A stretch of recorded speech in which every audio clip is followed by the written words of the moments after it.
Hey guys, Raytheon here again with another video, and today we're going to talk about one of my favorite systems, the GameCube. And not cutting any conclusions, let's jump right into this. So one of the problems I have faced a couple times since I've been collecting for the full set, one of the things would be picking out the different copies. Now, this is a first print Paper Mario.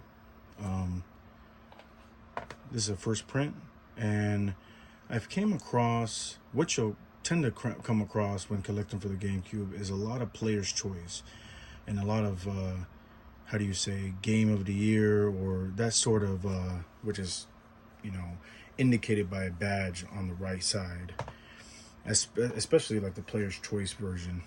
So this game is very common to find in a player's choice copy, as well as like a greatest hits kind of variant. And it's very difficult to get it in a black label, just a regular normal copy for a first print. Next thing I would say is, when you're buying online, something that I've came across a lot is a lot of sellers not really testing their games throughout.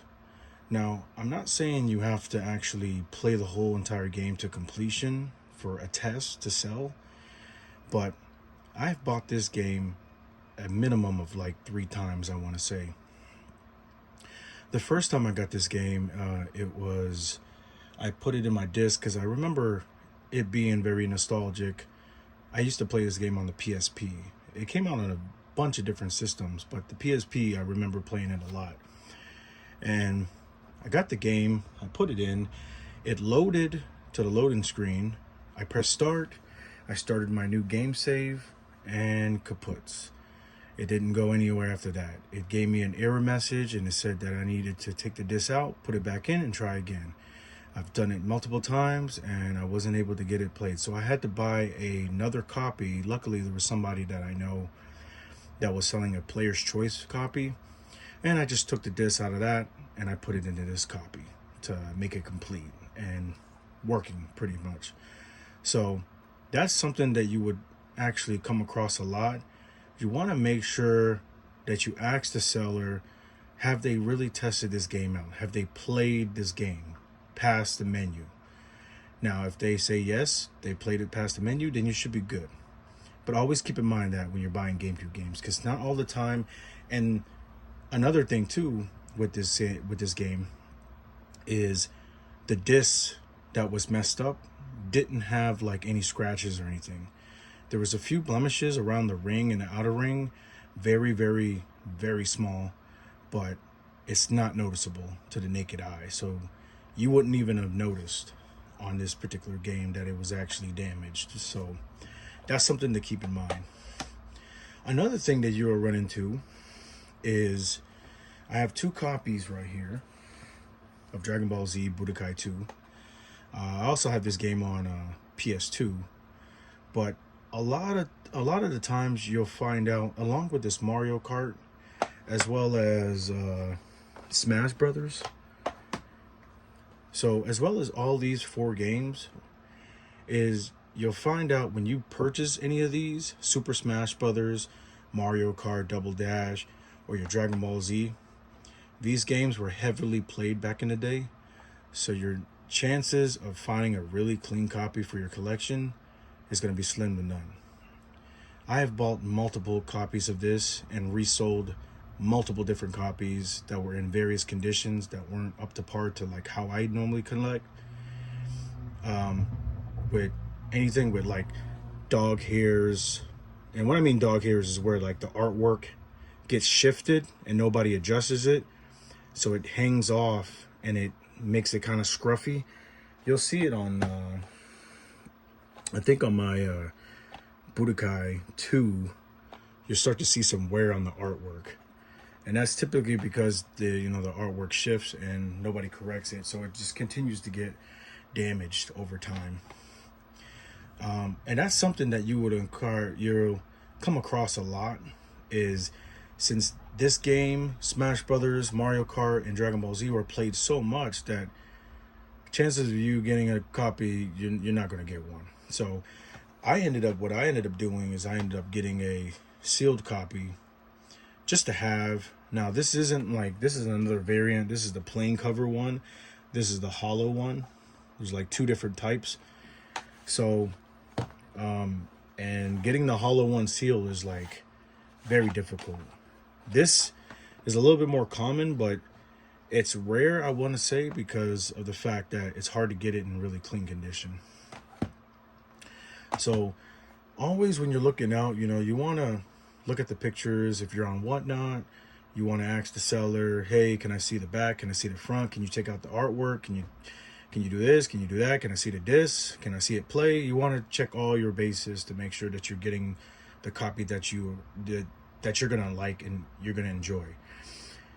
Because at the end of the day, if you don't like it and you're not going to enjoy how it looks and the quality of it, chances are you're going to end up looking for another copy to replace that copy, and then you're going to have to end up selling it or taking a loss on that copy. So never want to do that. And that goes the same with this game too. This game was heavily played as well. As you can see right here, there's a Smash portion inside of the cover art, but I don't have any plans of selling this one because I got it from a really good seller that actually doesn't really sell games anymore. So you always want to keep a lookout for that. Next thing you'll come across, I want to say, is for GameCube, is getting everything that came with the GameCube game. What I mean by that is, like, for prime example for this Animal Crossing, getting the disc, getting everything, all the paperwork, all the manuals, all the previews and the registrations, and as well as it's supposed to include a GameCube memory card with it. Chances are you're going to be scouring, and whether you're going for the whole set or you're just going for particular titles, some of them are going to come with a bunch of different things that it came with when it was new. For example, Mega Man Command Mission, or I think X-Command Mission, came with a card. Teen Titans on the GameCube came with also a card. There's also a Naruto variant that also came with a card too.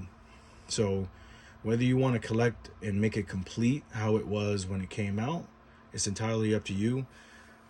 I enjoy doing that. I enjoy scouring on eBay or maybe looking at different variants or different people selling on Mercari and whatnot to see if I can get or scoop up a copy of the game with everything. And sometimes, especially on Whatnot, there's always somebody selling just a case, a manual only, and you might run across some registration paperwork and stuff, or maybe even a memory card that you can include on your game to make it fully complete. But yeah, this, I would say that would be number one. There's a lot of things that came with some of these games, and you're not going to know unless you buy it sealed or you look up an old video on YouTube. And then the last thing for this video I want to say would be, I have two copies. I have Disney Sports Skateboarding. I have soccer, Disney Sports Soccer. I have football. I am missing basketball. But this goes into my last one, where is you are going to come across and have to make the decision on whether you want to purchase a really higher dollar or heavier title of a game that you know that you're not going to play. If you're a completionist, or if you're just going for the whole set or certain titles, it really doesn't depend on you. This focus would be for somebody that's thinking about maybe going for the whole set, and I'll discuss a little bit later on of why I made the decision to go for the whole Nintendo GameCube set, because I know eventually at some point I will sell off the titles that I don't want, don't need, and just keep the titles that I really actually enjoy. But you have to make the decision whether it's Cubivore, whether it's Disney's Sports Basketball, whether it's your Gotcha Force or your Go-Go Hyper Grind. I've heard mixed reviews on all those type of games, whether they're good, whether they're bad, whether they justify the $1,000 or $1,500 price tag. It just really depends on you as a collector, and you have to make that decision at the end of the day. But it's a very huge pill to swallow because of the fact you're spending so much money on it. I don't know what it's pricing at right now. Disney Sports Basketball is probably at like 1,000 to maybe 1,500, somewhere in there for a really clean copy. And let's just be honest, it's just going to sit on the shelf. So I'm completely aware of that. I went into collecting GameCube or wanting to go to the full set because I've never really collected for a full set of anything in my life. So GameCube being very popular, I guess I just